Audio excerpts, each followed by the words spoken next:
आणि आताची मोठी बातमी, विरोधकांच्या इंडिया आघाडीला मोठा धक्का बसलेला आहे। आताची सगळ्यात महत्त्वाची मोठी बातमी, तृणमूल पश्चिम बंगालमध्ये स्वबळावरती निवडणूक लढवणार आहे।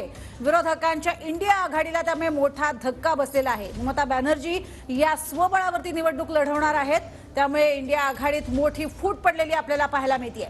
यापूर्वी याबद्दल विचारलेलं असताना राहुल गांधी यांनी असं काही होणार नाही असं म्हटलं होतं। मात्र आता आपण बघतोय तृणमूलमध्ये पश्चिम बंगाल मध्ये आपण बघतोय तृणमूल हे स्वतःच्या बळावरती लढणार आहे आणि ममता बॅनर्जी यांनी या संदर्भात स्वतःच ही घोषणाही केलेली आहे। लोकसभा निवडणुकीत कोणाशीही युती करणार नसल्याचं ममता बॅनर्जी यांनी सांगितलेलं आहे। यापूर्वी सुद्धा जागा वाटपावरती जेव्हा जेव्हा चर्चा झाली त्यावेळेला स्वतः ममता बॅनर्जी या जागा देण्यासाठी फारशा इच्छुक नव्हत्या आणि आता ममता बॅनर्जी या स्वबळावरती निवडणूक लढवणार असं त्यांनी सांगितलेलं आहे।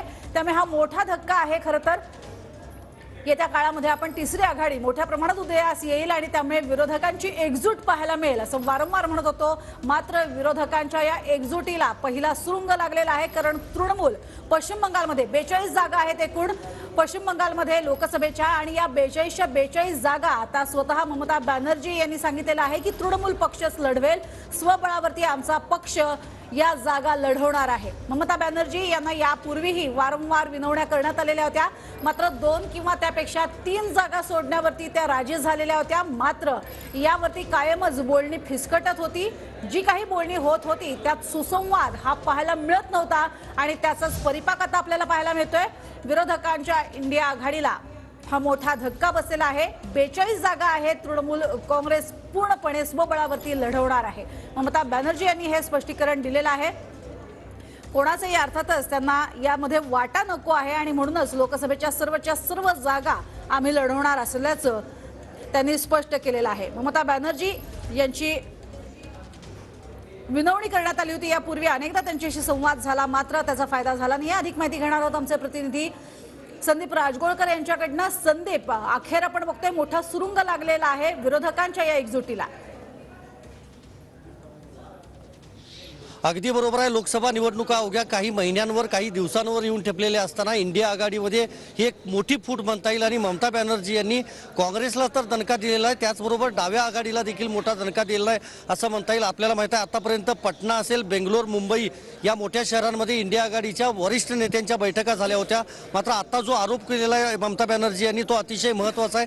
आमचा कुठलाही प्रस्ताव काँग्रेसनं मान्य केला नाही, त्याचबरोबर भारत जोडो न्याय यात्रा जी राहुल गांधी यांनी जी काढलेली आहे त्याचं निमंत्रण देखील तृणमूल काँग्रेसला देण्यात आलं नाही असा आरोप करत पश्चिम बंगालमधल्या सगळ्या 42 लोकसभेच्या ज्या जागा आहेत त्या जागा तृणमूल काँग्रेस ही स्वबळावरच लढवणार असं देखील सांगितलं आहे। आपल्याला माहिती आहे ज्या 3 बैठका झाल्या किंवा आतापर्यंत प्रज्ञा जी काही चर्चा झाली होती त्यामध्ये ममता बॅनर्जी यांचीच नाराजी खरं तर दिसून येत होती। त्यात पटनामध्ये ज्यावेळेला तर बैठक झाली त्यावेळेला सीताराम येचुरी यांचं भाषण सुरू, ममता बॅनर्जी या त्या हॉलमधून उठून देखील गेल्या होत्या। त्यामुळे काँग्रेससोबत आणि डाव्या आघाडीसोबत ममता बॅनर्जी जुळून घेणार का याची चर्चा राजकीय वर्तुळामध्ये होती आणि ही चर्चा सुरू असतानाच आज ममता बॅनर्जी यांचं हे मोठं विधान समोर आलेलं आहे। त्यामुळे इंडिया आघाडीमध्ये एक उभी फूट पडली।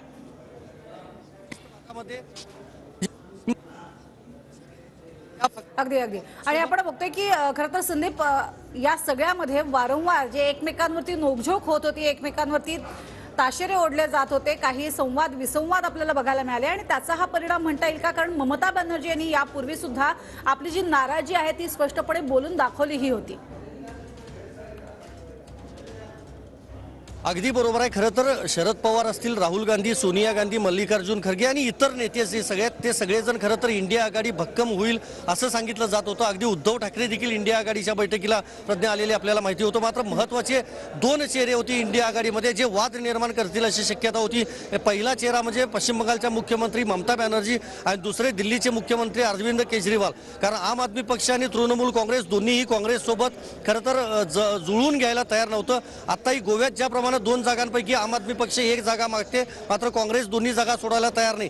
तशाच पद्धतीनं पश्चिम बंगालमधल्या सगळ्या जागांवर ममता बॅनर्जी खरं तर दावा सांगत होत्या। अगदी 4 ते 5 म्हणजे काही किरकोळ जागाच या किंवा कमी संख्या जी आहे ती त्याच जागा फक्त काँग्रेसला देईल असं ममता बॅनर्जी वारंवार सांगत होत्या. मात्र काँग्रेसकडनं देखील प्रस्ताव त्यांना पाठवण्यात आला होता. डाव्या आघाडींच्या बरोबर देखील ममता बॅनर्जी यांची खरं तर सगळी चर्चा चालू होती.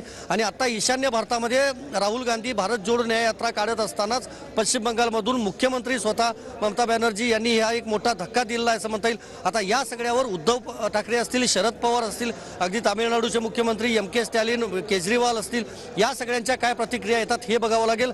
महत्त्वाचं हेच आहे सोनिया गांधी यांची काही प्रतिक्रिया सोशल मीडियावर येते का हे देखील बघावं लागणार आहे. कारण लोकसभा निवडणुका कदाचित मार्चमध्ये किंवा एप्रिलमध्ये घेतल्या जातील अशी आता शक्यता वर्तवली जाते. सगळ्या राजकीय पक्षांची लोकसभा निवडणुकीसाठीची तयारी जी आहे ती आता सुरू झालेली आहे. अनेक राज्यांमध्ये स्थानिक पातळीवर त्या नेत्यांमार्फत चर्चा केली जाते. आणि पश्चिम बंगालमध्ये मात्र आता काँग्रेससोबत किंवा डाव्या आघाडींसोबत आम्ही लढणार नाही, आम्ही स्वबळावर लढू असं ममता बॅनर्जी यांनी म्हटल्यामुळे आता इंडिया आघाडीमध्ये मोठी फूट पडलेली आहे. आता एक मोठा पेच निर्माण झाला. आता हा राजकीय पेच कसा सुटतो हे बघणं आता महत्त्वाचं असणार आहे. प्रज्ञा.